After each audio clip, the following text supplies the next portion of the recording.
berikan saya satu sinyal supaya saya kasih pujian pada Pak Jokowi. Apa? Oke, Mas Samsul.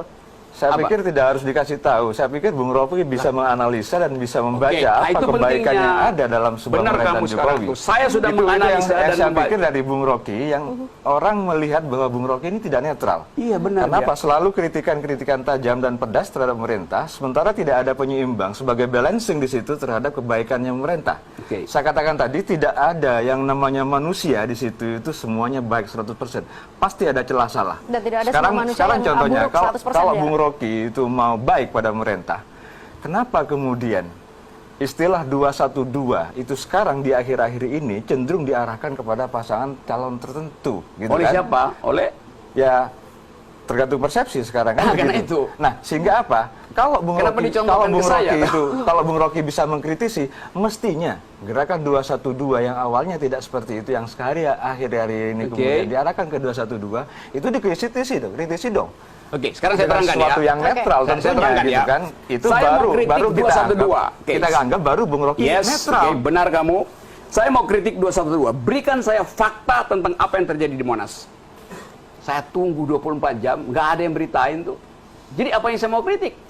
Artinya pemerintah menghalangi orang mengetahui 212. Karena itu saya kritik pemerintah, kenapa halangi hak saya untuk kritik 212.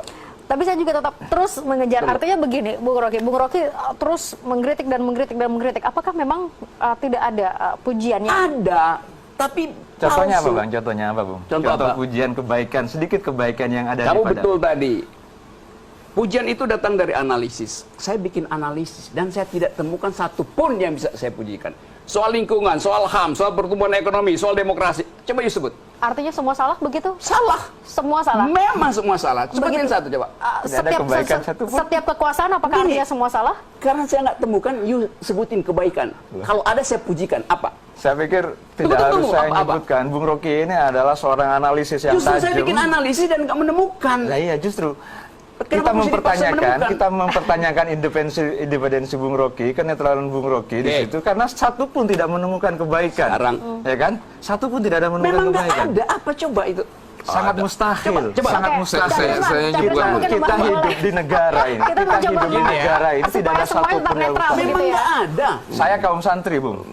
Saya kaum santri. Minimal hari ini ketika pemerintahan Bung Jokowi di sini sudah jelas sudah adanya yang namanya peringatan Hari Santri Nasional. Bagus. Karena saya santri. Benar. Ini salah satu kebaikan yang saya rasakan sebagai kaum santri. Sekarang saya bandingkan dengan keadaan masyarakat yang terbelah tuh. Maka saya ambil kesimpulan tidak berhasil. Pemerintah yang namanya kebaikan itu kemudian tidak bisa dibandingkan dengan sebuah keburukan, tidak bisa. Kalau begitu kebaikan dibandingkan dengan kebaikan. Ada analisis yang kemudian ini menurut kategori baik dan analisis yang menurut kategori kurang baik. Ya, itu namanya kalau analisis. semuanya dianggap kurang baik, saya pikir ini contohnya manusia lah. Gitu kan. Apakah seperti ini? Apakah saya tidak berpikir secara akal untuk sehat? Menganalisis untuk menemukan hal yang baik. Oke, baik. Sebentar. Secara metodologis itu ngaco itu.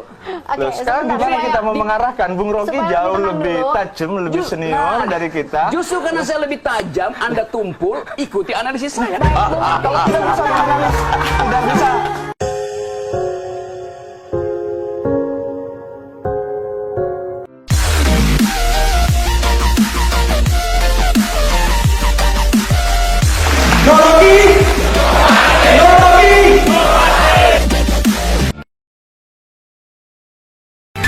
SBO News, update dan faktual. Halo, selamat malam pemirsa Dialog Update Malam, hadir kembali menjumpai Anda dan malam hari ini kita akan membahas terkait dengan manuver politik akal sehat dan tentu saja sudah hadir beberapa narasumber di studio SBO TV. Ada Bung Rocky Gerung selaku pengamat politik. Selamat malam Bung Rocky Gerung. Malam. Terima kasih sudah hadir di SBO TV. Oke. Dan juga di samping Bung Rocky ada Mas Mas Hadi selaku wakil ketua dari Gerindra Jawa Timur. Selamat malam Mas Hadi. Selamat malam. Terima kasih. Waalaikumsalam. Kemudian di sampingnya ada Mas Krisman Hadi, Ketua DKS. Mas Krisman, selamat malam. Cak Krisman, selamat malam. Terima kasih sudah hadir. Kursinya nggak ada sendenanya. Kemudian di sampingnya ada politisi dari PKB, Mas Samsul Arifin. Selamat malam, Mas. Selamat malam. Terima kasih sudah hadir. Assalamualaikum warahmatullahi wabarakatuh. Waalaikumsalam. Langsung saja saya ke Bung Rocky Gerung, kita bicara Ya. manuver politik akal sehat. Bahkan Bung Rocky kerap menggunakan kata akal sehat dalam setiap mengkritisi kebijakan-kebijakan yang ada. Apa sebenarnya definisi dari akal sehat yang kemudian ini harus digaungkan terus-menerus? Apakah artinya memang tidak ada akal sehat yang saat ini? Saya tidak pakai kata manuver ya. Manuver itu kata yang terlalu militeristik. Manuver itu artinya menghajar sesuatu atau menghindari sesuatu. Saya pakai istilah bahasa Jawa dari manuver itu namanya belusukan. Jadi belusukan akal sehat sebetulnya. Belusukan akal sehat. Ya, Ya, artinya belusukan kenapa politik akal akal sehat ini harus terus digaungkan? Karena politik itu atau demokrasi itu bukan pemerintahan rakyat. Demokrasi itu government of reason through the government by the people. Artinya pemerintahan akal melalui pemerintahan orang. Oke. Kenapa begitu? Sebab politik itu adalah ilmu yang paling rumit yang memerlukan kapasitas akal yang besar. Karena politik artinya mendistribusikan keadilan. Karena itu misalnya di abad 15, politik disebut sebagai the highest of all sciences. Ilmu tertinggi di antara ilmu-ilmu.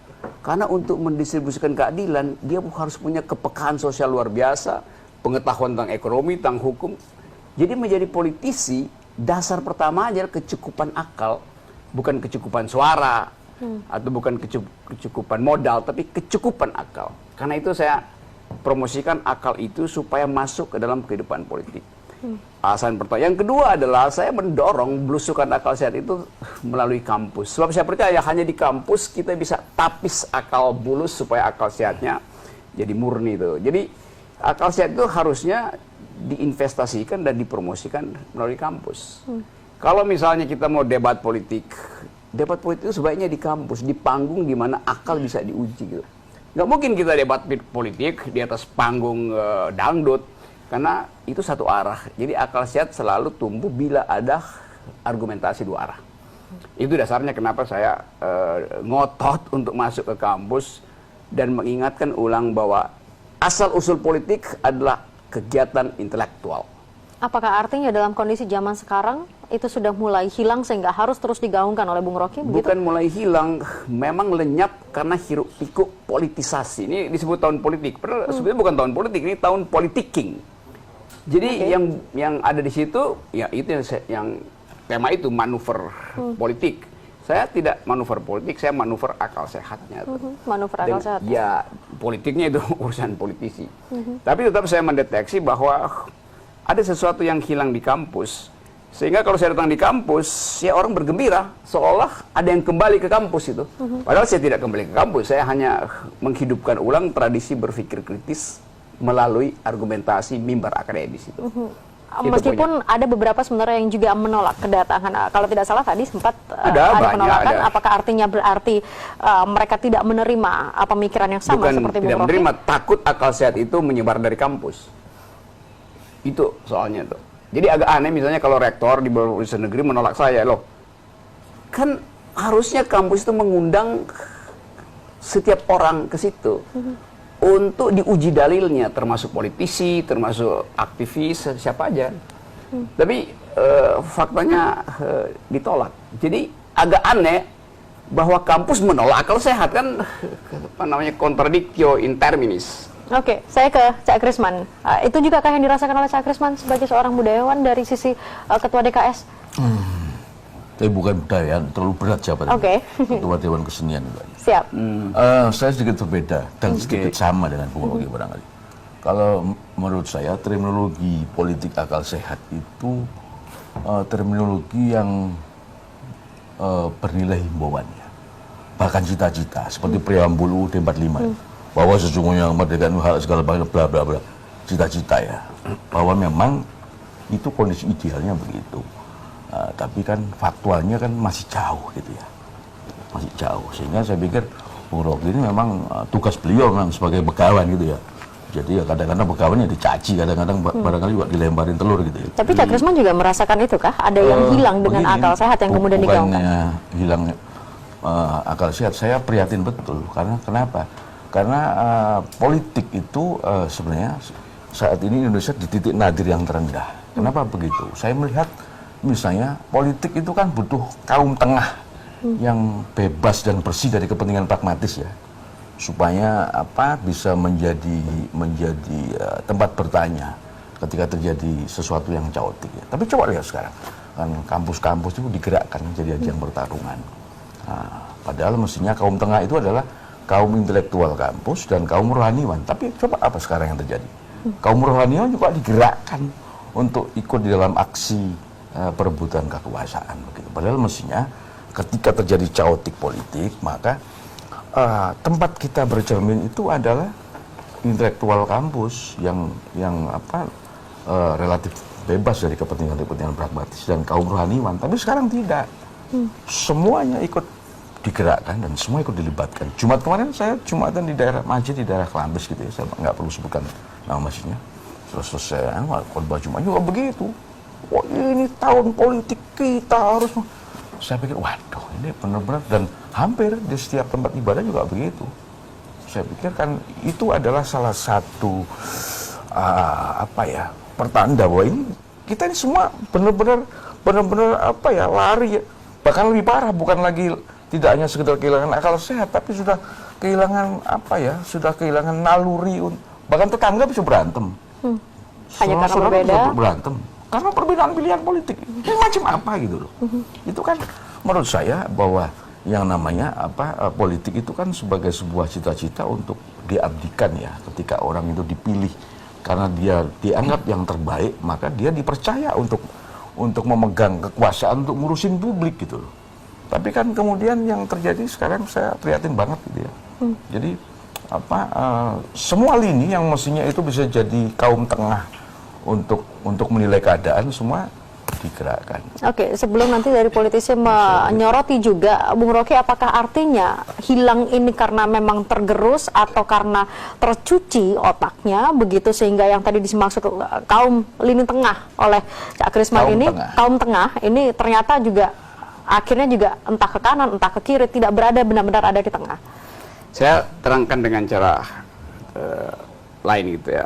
Istilah kaum tengah itu pernah dipakai dalam pengertian olok-olok sebetulnya, the mediocre itu. Jadi kaum yang tidak mampu berbuat apa-apa karena itu berdiam diri di tengah gitu. Nah, tentu yang dimaksud oleh Mas Krisman bukan itu. Tapi kaum yang jadi buffer di antara dua fanatisme itu. Sehingga dia jadi sumur. Yang kiri boleh ambil dari situ, yang kan. Tapi soalnya adalah yang tengah ini memang tersingkir. Yang tengah itu kehilangan kemampuan untuk memberi analisis karena dia masuk di dalam jebakan dua kandidat yang dua-duanya sebetulnya kurang secara ideal gitu.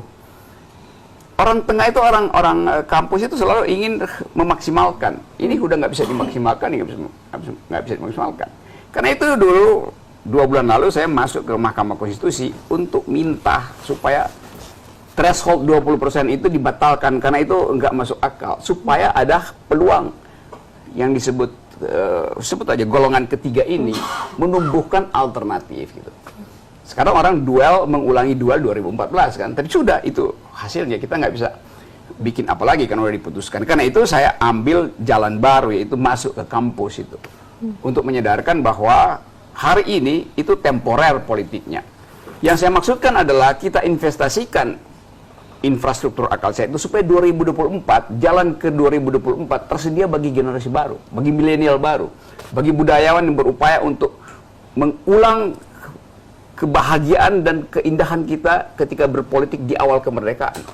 Ada debat habis-habisan di antara para politisi, terus itu makan soto rame-rame itu, bercanda-bercanda. Tapi kekuatan argumen di awal Republik ini berdiri, nggak ada apa-apanya dibandingkan dengan yang sekarang yang sangat tipis argumennya. Nggak ada fanatisme waktu negeri ini berdiri.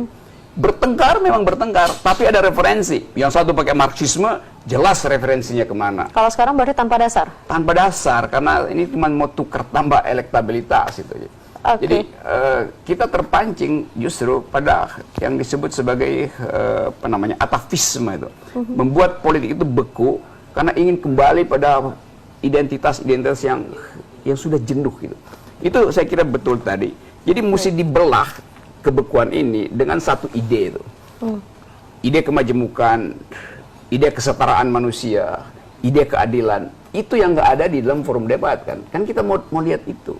Jadi ada kegalauan pada masyarakat sehingga sekarang masuk akal kalau orang mulai berpikir kalau begitu kampus ya udah netral artinya non-blok. Non-blok artinya golput.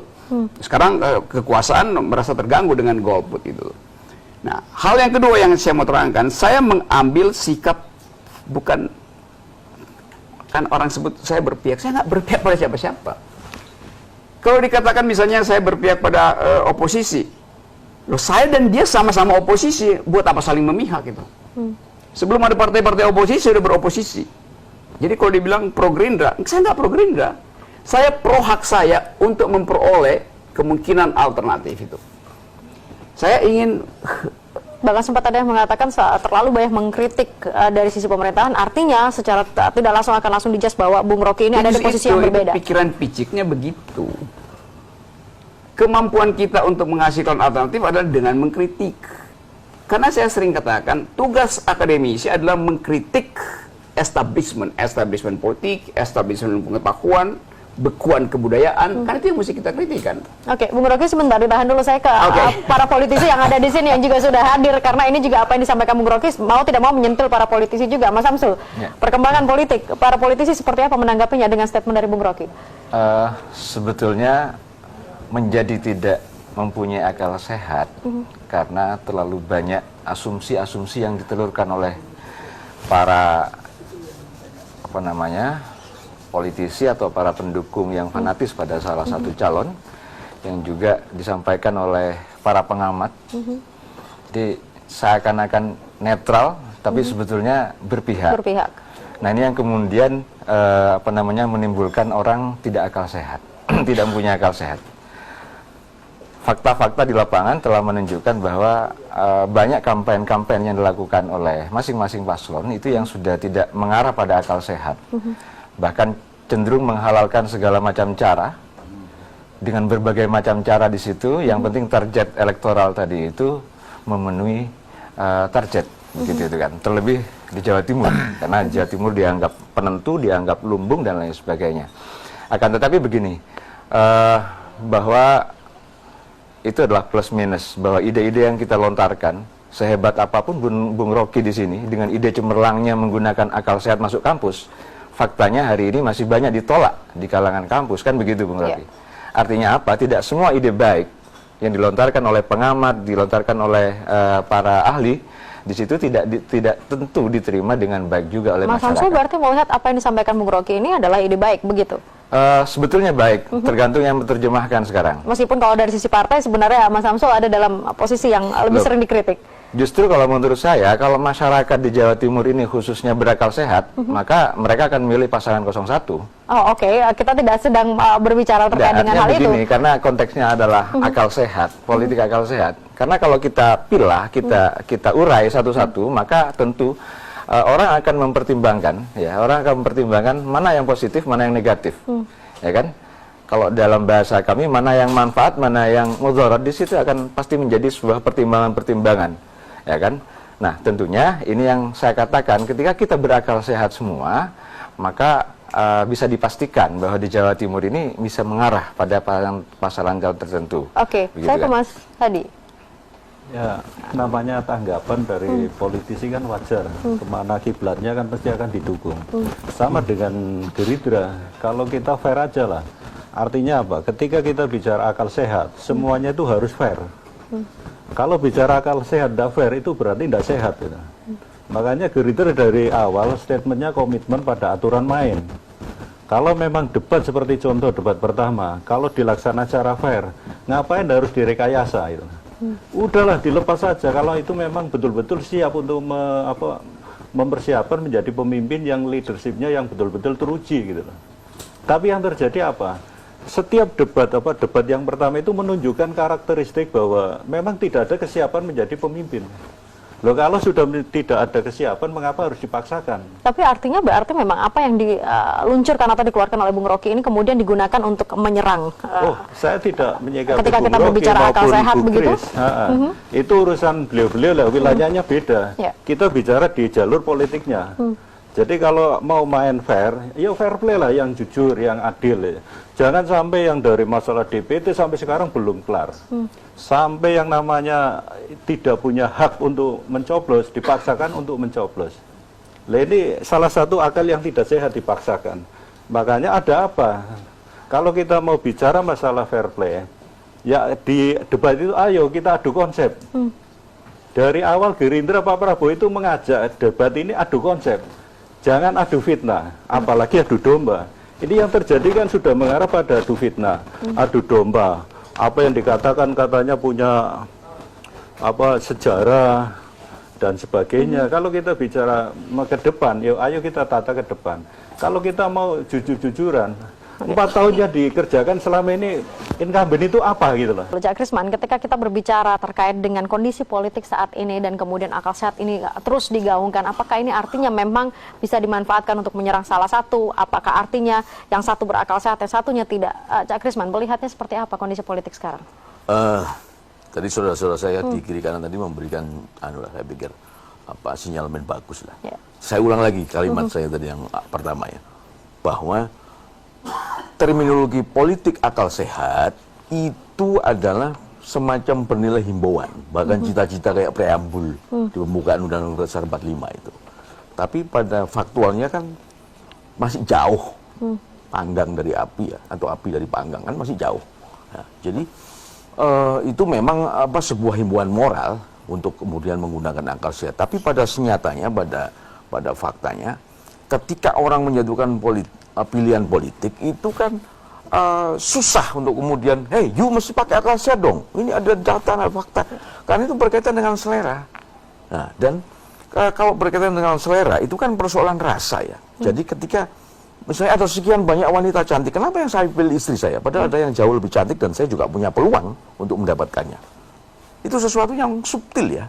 Karena ketika menjatuhkan pilihan, saya pikir pilihan politik itu juga tidak jauh beda dengan kita memilih istri.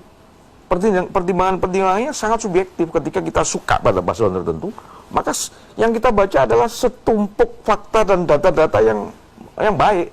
Ketika kita tidak suka, maka data-data yang sebaliknya, yang negatif yang kita baca. Artinya lebih tinggi rasa sebenarnya, yang lebih bermain. Sekarang yang terjadi begitu. Makanya politik akal sehat itu adalah himbauan yang masih bernilai cita-cita. Dan kalau kita lihat faktanya tidak seperti itu, masih jauh. Bahkan barangkali mudah-mudahan lah tidak sampai 1 milenial kita butuh waktu ya. Mudah-mudahan adanya orang-orang macam Bung Rocky ini kan semacam kalau buat negara kan diperlukan nih. Orang-orang macam Bung Rocky ini. Bahkan kalau perlu diperbanyak jumlahnya, jangan cuma 1, kalau perlu ada 100 atau 1000 gitu ya. Orang-orang yang berteriak di jalanan gitu ya. Orang-orang yang berteriak di jalanan, dan kekuasaan mesti ramah. Mesti punya kuping dan dada yang lebar untuk mendengar suara-suara, bahkan yang suara-suara yang paling sinis dan paling satir pun dia harus wadai. Jadi kalau kemudian begitu ada kritik langsung di counter, dipandang negatif, saya pikir pisau itu kan jadi makin tajam karena diasah. Nah, kan batu pengasahnya harus banyak. Gitu. Kalau ukurnya seperti itu, Bu Rocky. Tapi sekali lagi bahwa politik akal sehat itu himbauan, bahkan cita-cita. Himbauan bahkan cita-cita, Bu Ya, Rocky. masih Politik adalah akal sehat, bahkan rasa juga. Ini bagaimana kita harus menyeimbangkannya? Memang itu poinnya, karena itu keliru kalau dibilang misalnya saya tidak netral karena beroposisi itu. Itu ajaib. Quotation itu. Lantas dari mana kita bisa memastikan bahwa Bung Rocky ini tetap netral? Karena itu saya mau terangkan sekarang tuh. Netral artinya tidak didikte. Itu dasarnya. Kalau saya mengkritik Jokowi karena didikte oleh Prabowo, maka saya tidak netral. Sebaliknya, kalau saya menghujat Prabowo karena didikte oleh Jokowi, saya tidak netral. Tapi kalau itu pilihan saya, maka saya pasti netral. Jadi ukurannya cuma didikte apa tidak didikte. Didikte oleh apa? Didikte oleh janji, didikte oleh uang, didikte oleh moral. Saya nggak didikte siapa-siapa. Jadi apa urusannya itu? Kalau saya ucapkan sesuatu, orang anggap didikte pasti. Kenapa? Karena beroposisi. Lu beroposisi itu kegiatan setiap orang, setiap jam, setiap saat. Beroposisi artinya memungkinkan sesuatu diuji. Saya hanya menguji. Orang bilang kenapa yang diuji Pak Jokowi terus? Karena Pak Jokowi yang punya record. Tapi adakah kemungkinan kemudian juga mengkritik atau bahkan menggunakan istilah Bung Rocky menghujat dari sisi ke Pak Prabowo-nya? Pasti. Tunggu aja dia dilantik sebagai presiden. Harus menunggu sampai dengan ketika dilantik jadi presiden. Kalau dia bukan presiden, apa yang saya mau kritik coba? Mau kritik apa? Pak Prabowo tidak bikin infrastruktur. Memang dia belum bikin. Gagal di dalam memelihara lingkungan. Memang dia tidak lakukan. Karena dia belum punya power untuk mendelegasikan idenya tentang kekuasaan ke dalam birokrasi. Begitu dia pegang birokrasi, maka timbul kontras. Kok nggak begitu? Karena Pak Jokowi pernah bikin janji, maka sekarang kita lagi janjinya. Prabowo tidak bikin janji, apa yang mau ditagih itu? Kan akal sehatnya begitu kan? Jangan bikin. Tapi misalnya Pak Jokowi bilang, saya tidak punya beban dengan masa lalu. Loh 4 tahun ini beban dia yang kita sedang uji itu. Kalau orang nggak punya beban, ngapain nyalek ulang? Petahana itu pasti punya beban. Gitu. Gagal menaikkan pertumbuhan ekonomi misalnya. Tapi pemerintah berhak bilang, enggak, ekonomi bagus, 5,1%. Saya bilang pasti bagus. Kalau sebelumnya 3% itu. Tapi Pak SBY bikin 6%. Terus lebih bagus mana? Kan Pak SBY lebih bagus kan? Artinya saya bilang, Pak Jokowi buruk pertumbuhan ekonomimu tuh. Dibandingkan siapa? Tentu dibandingkan sebelumnya. Kan itu namanya evaluasi kan? Maka saya kasih kritik. Kalau dibilang itu suara oposisi. Ada tidaknya oposisi, pasti begitu kesimpulannya tuh. Sama apakah artinya tadi. berarti mengkritiknya nanti baru ketika setelah jadi dalam artian dalam posisi sekarang Bung Rocky Dengan tidak akan mengkritik sendirinya apapun. kekuasaan itu dikritik. Pertanyaannya, siapa yang punya kekuasaan hari ini? Power tends to corrupt. Absolute power corrupt absolutely. Karena itu demokrasi memberi fasilitas untuk pergantian kekuasaan melalui kompetisi politik. Lain kalau dua-duanya ya baru muncul atau dua-duanya pernah bikin prestasi. Jadi saya mengkritik kekuasaan. Pertanyaannya, siapa yang punya kuasa hari ini? Oke, yang Prabowo, dia tidak punya kuasa. Bahkan dia bisa hilang di dalam elektabilitas atau akhirnya dia memenangkan elektabilitas. Bagaimana dengan rekam jejak? Apa rekam jejak Prabowo di dalam pemerintahan? Apakah harus selalu terkait dengan pemerintahan atau mungkin Tentu juga rekam saja. jejak dari seseorang yang akan maju ke dalam satu Ya tentu saja. pemilihan? Itu urusan pers untuk Ya. rekam jejaknya apa. Tapi apakah itu beban itu? Tentu saja beban. Dia hak asasi manusia misalnya. Itu beban Prabowo yang saya kritik itu. Oke. Pak Jokowi punya beban hak asasi manusia nggak? Punya, karena memelihara pelanggar HAM di dalam kekuasaannya justru. Karena itu saya kritik duluan. Bahwa Pak Jokowi tidak punya hak moral untuk mengkritik hak asasi manusia Prabowo, karena dia juga memelihara pelanggar HAM. Saya di luar punya hak moral untuk kritik dua-duanya gitu. Jadi mesti dibedain, itu yang saya terangkan. Kalau kan yang dimaksud Pak Jokowi beban masa lalu kan ya beban hak asasi manusia tuh. Dan kabinet Pak Jokowi itu adalah kabinet yang diisi oleh orang yang juga punya problem dengan hak asasi manusia. Oke. Di dalam rekor PBB, di dalam rekor internasional, nama-nama yang memegang kendali politik di rejim sekarang bermasalah dengan hak asasi Mungkin saya manusia. potong, Pak Rudi. Oke. Gini, masalah rekam jejak Pak Prabowo, saya adalah pelaku 98, pelaku 96. Jadi kalau bicara masalah HAM, kita itu diamankan oleh beliau, bukan kita itu dihilangkan. Oke, saya terangin dulu ya, itu juga salah tuh. You tidak bisa klaim, karena you bilang you pelaku gitu. Yang bisa judge itu orang yang bukan pelaku, yang tahu ini itu. Jadi kalau Anda ada di situ, tentu nggak salah Itu ya. Mas Samsul juga kan? Oke. 98. Dia juga, ini Mas Karena dia Samsul juga pelaku jadi juga. kan Saya juga Jadi- pelaku 98, aktivis Ya, 98. itu soalnya. Aktivis ya, Kan orang aktivis. saling, saya pelaku. Loh saya pelaku, saya bawa mahasiswa saya ke bundaran Senayan dan dihajar di situ. Tapi saya tidak mungkin untuk bikin semacam pembenaran atau apologi hari ini. Jadi karena ada pelaku dan sekarang ada di pihak kekuasaan, demikian juga dia, maka dua-duanya bias di dalam Enggak, mengucapkan. satu sisi memang dulu saya ada di pihak mereka. Karena kita anggap mereka baik. Ya. Dalam perjalanan waktu ternyata yang ada adalah manipulasi. Ternyata ini Pak Prabowo ini selalu dijadikan kambing hitam, dijadikan menjadi korban. Ya. Akhirnya kita kan istilahnya orang Indonesia punya terenyuh hati. Mengapa orang ini selalu disalahkan padahal orang ini benar itu. Kalau memang bicara masalah Saya kira Bukan personal masalah lah hati itu. ini, masalah memang Ya soal kalau masa kita- tadi seperti tadi kata Bang nasionalisme Cakris itu kan. harus muncul gitu loh. Jangan hanya memilih pemimpin hanya karena ada euforia tertentu, dimanipulasi atau digiring. Iya, oke, atau- itu. Kan gampangnya kan begini kan. Hak asasi manusia mesti diselesaikan oleh pemerintah manapun. Itu perintah undang-undang. Pertanyaan saya, Pak Jokowi selama 4 tahun menyelesaikan itu apa enggak? Tidak. Artinya dia melindungi pelanggaran hak asasi manusia. Di dalam hukum berlaku prinsip habeas corpus. Selama kasus itu belum ada di depan pengadilan, before the law, maka harus dianggap pelanggaran hak asasi manusia masih berlangsung. Jadi Pak Jokowi memelihara pelanggaran itu selama 4 tahun. SBY juga, Mega juga, ya boleh. Terus sampai ke belakang, Majapahit segala macam. Tapi faktanya sekarang, di dalam real politik hari ini, Presiden Jokowi tidak boleh secara etis menuduh itu pelanggaran HAM. Karena justru tugas dia untuk mengadili melalui pengadilan yang bersih dan tidak dia lakukan. Oke, Bung Rocky, saya hold di situ, Mas Samsul. Ini juga menjadi satu bagian kritik dan mudah-mudahan ini juga menjadi pembelajaran supaya tidak saling mengklaim siapa benar siapa salah begitu, Mas Samsul. Wajar, saya pikir ketika seseorang di dalam sebuah tampuk kekuasaan dikritik itu wajar, karena Pak Jokowi bukan malaikat. Pak Jokowi tetap manusia. Oke. Nah, saya kembali kepada soal akal sehat sekarang. Pak Hadi mencontohkan, Mas Hadi mencontohkan soal DPT sekarang, yang di dalam pemberitaan sampai dengan angka 25.000. Apakah itu masuk akal? Ya, selama ini belum ada kemudian penelitian yang itu menyatakan bahwa itu betul 25.000 yang sudah ada ganda. Bahwa di situ ada ganda, iya, gitu kan? Tapi nilainya jumlahnya tidak sebesar itu. Nah, itu butuh apa namanya analisis, butuh betul apa namanya kebenaran berpikir, butuh cara akal yang sehat, yang betul-betul sehat untuk menelaah semua itu. Termasuk banyak berita-berita hoax yang selama ini sudah tersebar. Apakah berita-berita itu betul, sudah dinalar, sudah dianalisis, atau hanya sekedar euforia bahasanya tadi itu, karena antusiasme, ya, ambisi dan lain sebagainya, kemudian otak kita ini kemudian tidak normal gitu, tidak sehat. Nah, terus itu menjadi tugas siapa dong? Karena yang sekarang Lah, terjadi itu fenomena di akan masyarakat menjadi akhirnya terpecah. akan menjadi tugas masing-masing, ya, akan menjadi tugas masing-masing untuk menelaah masing-masing. Contoh sekarang kasus Ratna Sarumpait, ya kan?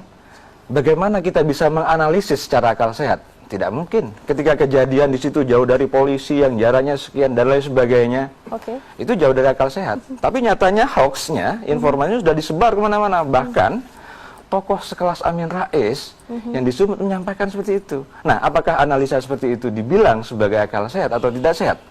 Nah, karena kepentingan tertentu yang ada di dalamnya, segala macam cara ditempuh, termasuk pemberitaan hoax, penyebaran hoax dan lain sebagainya seperti ini. Nah, ini bukan berarti kita menuduh salah seorang tidak mempunyai akal sehat, tapi kemudian sekali bertokoh sekelas Amin Rais, ini tidak menggunakan nalar akalnya untuk menganalisis apakah betul itu sebuah kejadian atau tidak, gitu kan? Nah, banyak kemudian hal-hal yang menjadi analisis kita. Saya bukan berarti membenarkan semua apa yang disampaikannya dilakukan oleh Pak Jokowi dan Yai Ma'ruf, tidak. Bahwa Pak Jokowi tetap manusia, bukan malaikat. Artinya dari 100% yang dicanangkan, yang dijanjikan, belum tentu 100% bisa terlaksana. Tidak juga Prabowo gitu loh. Ketika nanti ditakdirkan jadi jadi presiden, wah saya nggak yakin 100% apa yang dijanjikan bisa dilaksana. Ya, karena secara kekuasaan di pemerintahan memang belum pernah berubah. Tapi paling tidak Pak Prabowo adalah pernah memimpin sebuah lembaga di situ yang di situ juga banyak kesalahan dan kekurangan. Tentunya itu akan menjadi celah untuk kita antem misalnya soal hak asasi manusia, soal masa lalu, aktivis 98. Kita juga merasakan karena saya juga sama-sama aktivis 98. Gitu kan? Nah, sehingga apa? Saya pikir kembali ke akal sehat, bagaimana kita menganalisis dan mendukung ini betul-betul dilahirkan dari sebuah akal sehat yang kita miliki, gitu kan? Mas Samsul, sebentar, saya sedikit mengupas soal Yai Ma'ruf. Yai Ma'ruf yang awalnya didukung oleh 212, dipuja-puja oleh 212, kemudian menjadi bagian dari Pak Jokowi, sekarang serangan bertubi-tubi pada Yai Ma'ruf, gitu kan? Nah, ini kan ketidaksehatannya di mana? Bahwa sepuh, iya sepuh, dan setiap orang punya hak politik. Kalau dibilang sekarang orang ambisi, ya Pak Prabowo lebih ambisi, 3 kali kalah loh, ya kan? 3 kali kalah dalam setiap kontestasi dan permainan di situ. Kalau dibilang ambisius, ya Prabowo lebih ambisius.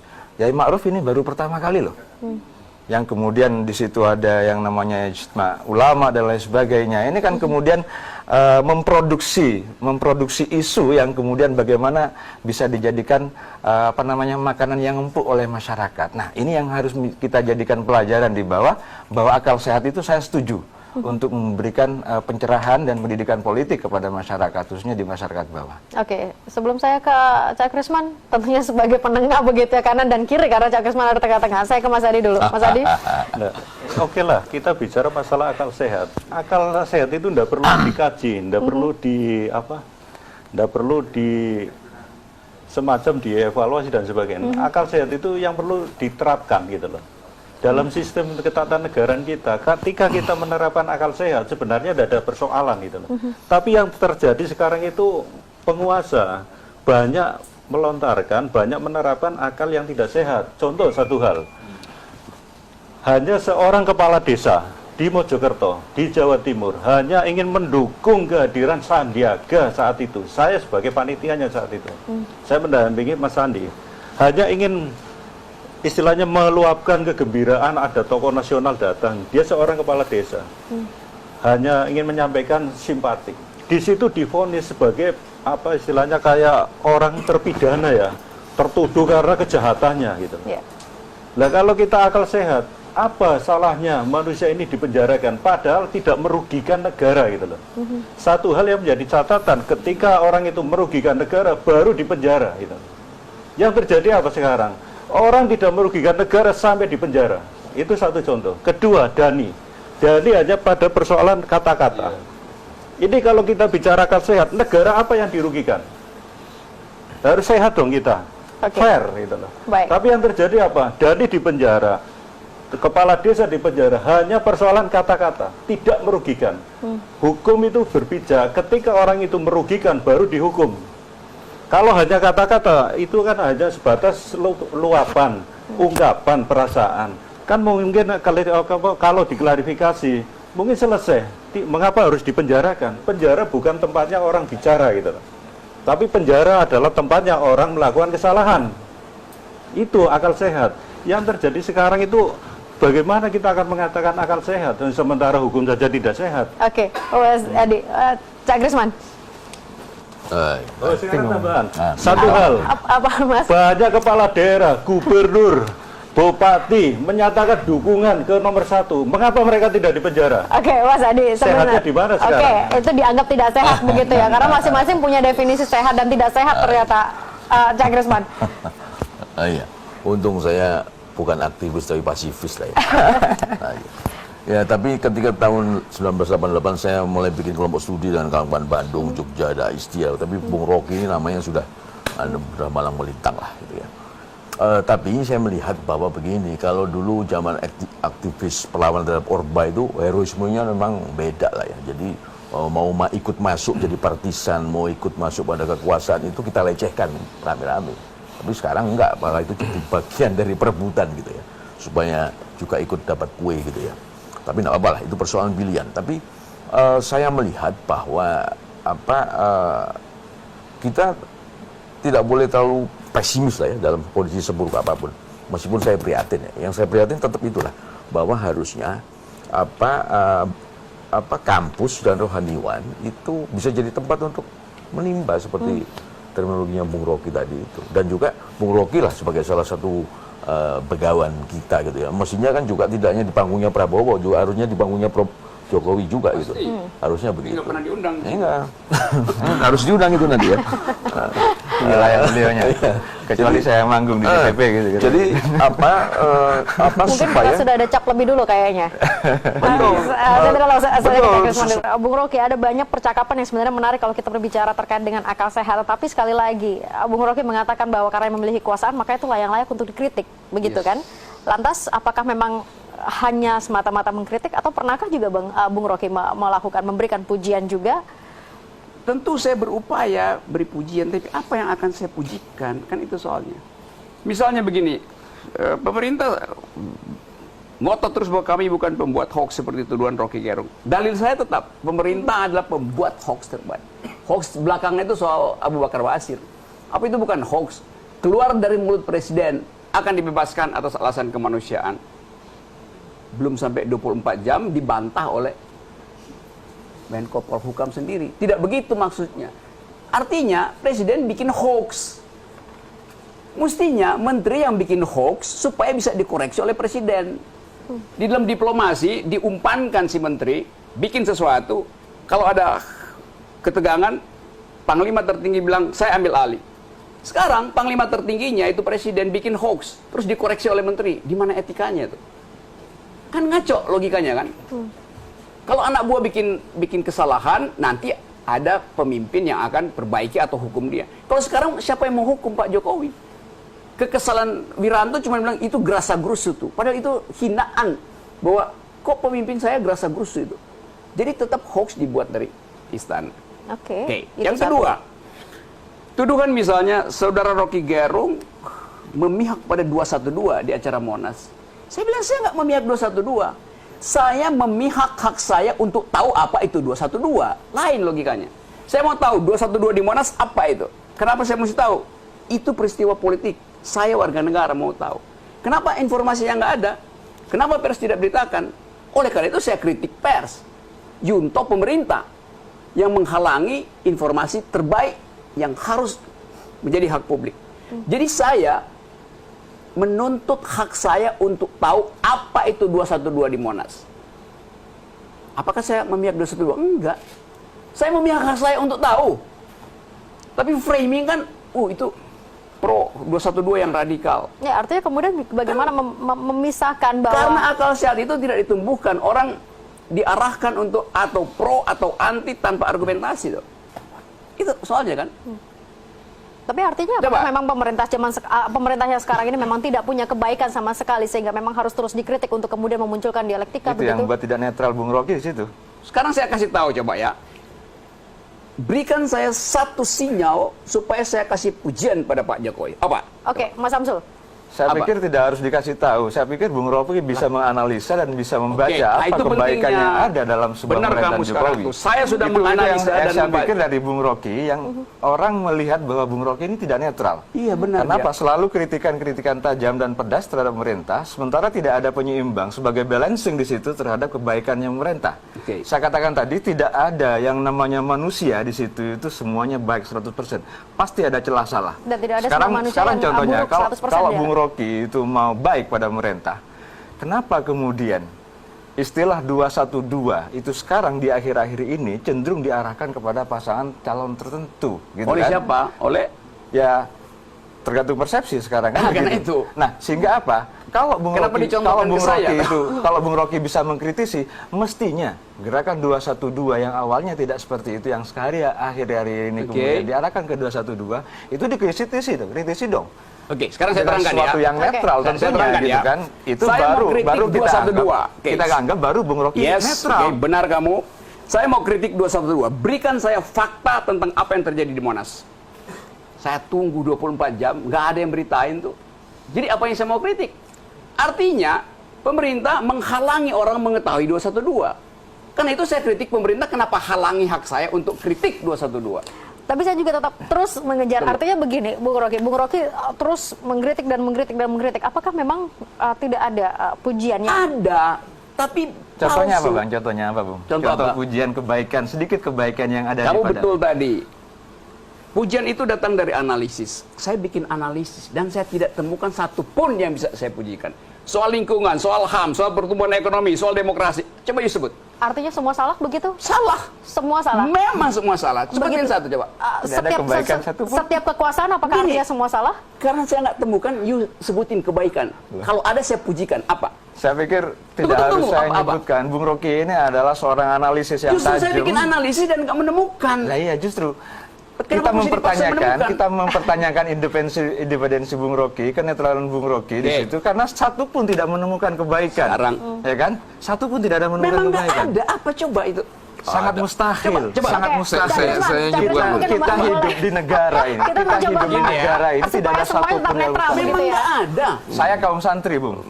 Saya kaum santri. Minimal hari ini ketika pemerintahan Bung Jokowi di sini sudah jelas sudah adanya yang namanya peringatan Hari Santri Nasional. Bagus. Karena saya santri. Benar. Ini salah satu kebaikan yang saya rasakan sebagai kaum santri. Sekarang saya bandingkan dengan keadaan masyarakat yang terbelah tuh.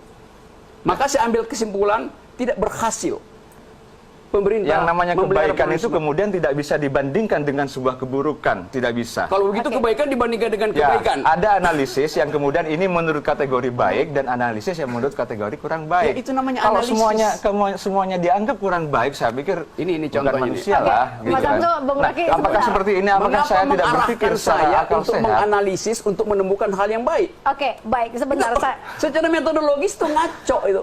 Oke, Loh, sekarang sebentar, gimana saya- kita mau mengarahkan? Bung Rocky Supaya jauh tenang lebih dulu. tajam, lebih senior dari kita. Justru karena saya lebih tajam, Anda tumpul, ikuti analisis saya. Baik, Bung Rocky. Kalau tidak bisa menganalisis, tidak bisa bagaimana? Tidak bisa menganalisis yang baik, Mas gitu Samsu, kan? sebentar ya, saya boleh dulu sebentar. Tidak analisis yang baik. Mas Adi sebentar, saya Kalau ke semuanya Krisman jelek. yang berada di tengah-tengah sekali Oh, lagi. iya. Krisman, monggo. Ya. Kalau saya tidak bisa menyebutkan kebaikannya presiden kita, saya aja yang menyebutkan, saya wakili lah. Oke, silakan, Cak Krisman. Terima kasih, terima kasih, terima kasih, terima Misalnya kasih. beliau kurus kerempeng, barangkali suka puasa terus lah. Itu kebaikannya. Itu kebaikan, suka puasa. Ya tapi kan Bung Rocky ini, bukannya saya membela beliau ya, tapi faktanya bahwa itu tugasnya kritikus seperti itu. Ya. Kalau nyari tugasnya- kebaikannya ya memang yang menjadi pihak. Iya, itu penjilat yang cari kebaikan tuh. Kalau saya tidak bukan cari- saya yang ngomong, itu cari Rocky ya, soal di situ. Jadi memang kritikus seperti itu ya. Tapi kan apa ya? Kalau saya hanya melihat pada ini ya, pada sisi apa ya? Karena politik itu kan ya butuh sentuhan artistik ya. Betul. Jadi saya melihat bahwa sudah nggak artistik lagi lah politik Indonesia ini.